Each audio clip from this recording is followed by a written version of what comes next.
I think that kind of statement expressing these vague reservations, pretty lame from a lame duck. I think that at the end of the day, forgive me for being the cynic at the table, putting both sides of my brain to work here. I have seen this movie too many times. Yeah. And I sort of see the end of it where, you know, Cassidy was going to vote for the War Powers Resolution, and then he got his personal briefing from the White House, and lo and behold, he changed his vote.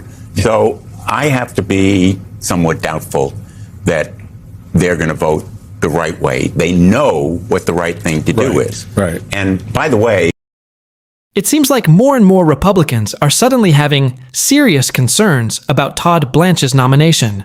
But here's the question.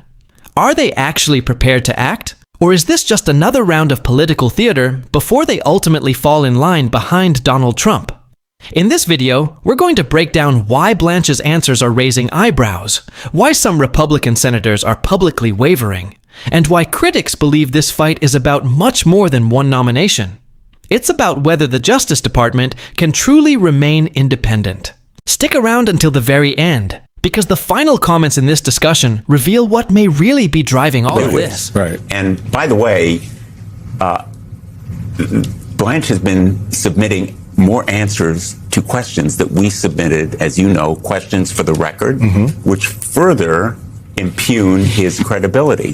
He says that the 2020 election was quote unquote rigged. He can't tell the difference between fact and fiction. He says that he never told us, Dick Durbin and myself, that the slush fund was a mistake. We heard him say it in our individual meetings.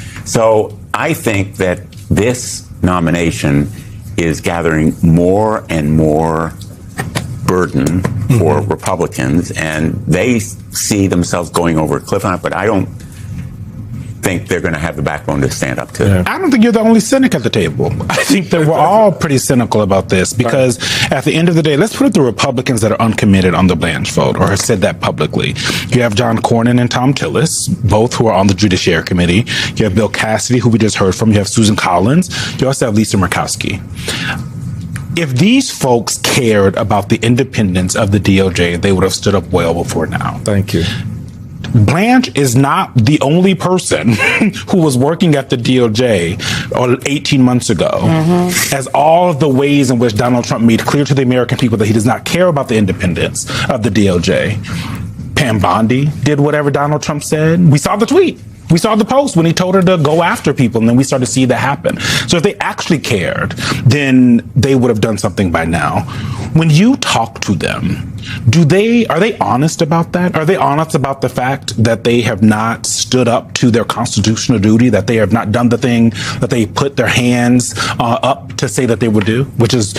what I see is the hand-wringing, the wrinkled brows, the sweaty palms, but no concession explicitly that Todd Blanche is the president's henchman. He's his consigliere. He has enabled corruption. He literally called himself the president's attorney in front of the Judiciary Committee. A slip of the tongue that was very revealing when he said, I'm his attorney.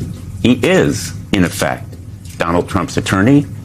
Donald Trump has always wanted his own Roy Cohn. Now he's got him as Attorney General of the United States. It's such an important, so why, I just don't understand why the senators are playing with us like this. No, you do understand because they don't care. Well, but John Cornyn, correct me if I'm wrong, but didn't Senator Cornyn get his butt whipped? Yeah. By the president of the United States of America. So did Cassidy. Tom Tillis thought he was about to get his butt whipped, and that's why he's not running for re-election. But this is what Senator Cornyn had to say today on Capitol Hill. The weaponization fund, as he conceded, is not dead and could be revived. So we need more assurance, and that could best be accomplished by a modification of the settlement agreement by the parties. If you're going to serve on President Trump's cabinet, he's going to try to bend you to his will as much as he possibly can, and the Attorney General needs to maintain some level of independence. He mentioned settlement agreement by both parties. Liz Oyer, former United States pardon attorney, was on our show last night, and she had this to say about that settlement agreement that would be needed. Legally, the slush fund is still enforceable because there is a written contract.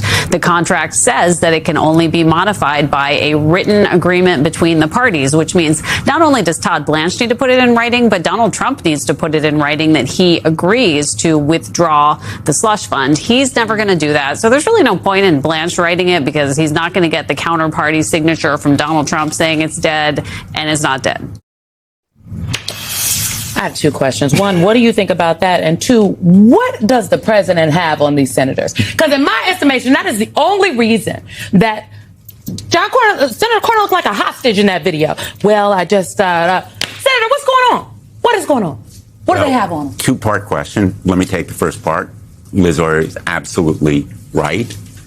That slush fund, I call it a thug fund, is not dead as long as the president says it was a great idea. And Todd Blanche is refusing to put in writing that he thinks it is dead.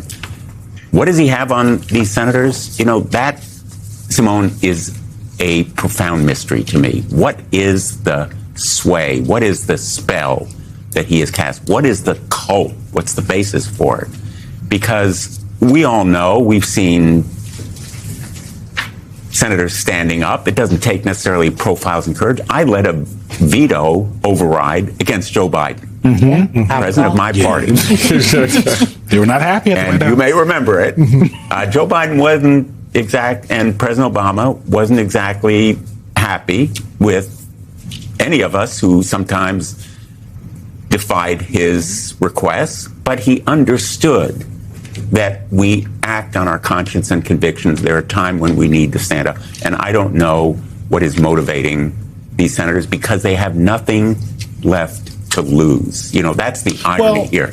You know, as Dylan said, you know, freedom is nothing left to lose. These guys are done in their jobs, and they know it's the right thing to stand up to. But there's that revolving door in Washington, D.C., going from Congress into another job. So it would appear to me, this isn't a question, just throw this off the table. Like, at the end of the day, they're probably thinking about that next job. Can they counter the president? Maybe. Looking at where they want to go they are. They're thinking about that in the vanity projects, too, Michael Steele. Yeah, I was going to say that that is all a part of the piece here. Democrats are holding hearings on these vanity projects that tap into the next jobs, the next opportunities, the next level of grift. What can you tell us about that effort? Real quick, we got a little less than a minute left, so, you know, just... A little less than a minute, summarize 18 separate vanity projects. I know. $1 billion. It's called TV, but it's what we do. We can do it. The president, we know he's the grifter in chief. Now we're discovering he's also the vandal in chief.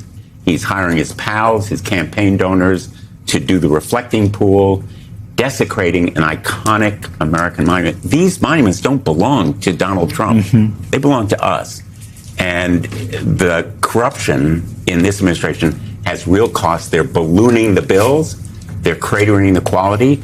And he's hired this guy to do the reflecting pool, who was a $500,000 campaign donor to him.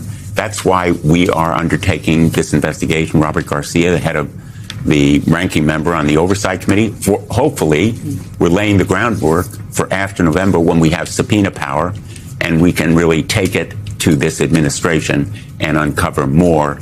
Name and shame. The administration deserves to be called out. As this debate comes to a close, one thing is becoming increasingly clear. This isn't simply about Todd Blanche or one Senate confirmation. It's about whether America's institutions can remain independent when political pressure reaches its highest levels.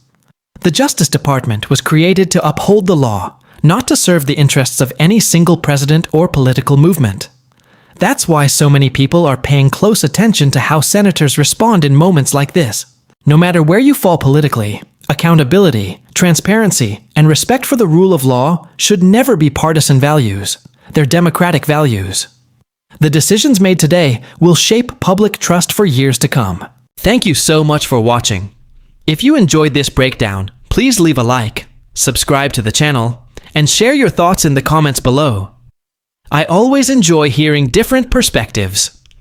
Until next time, take care, stay informed, and I'll see you in the next video.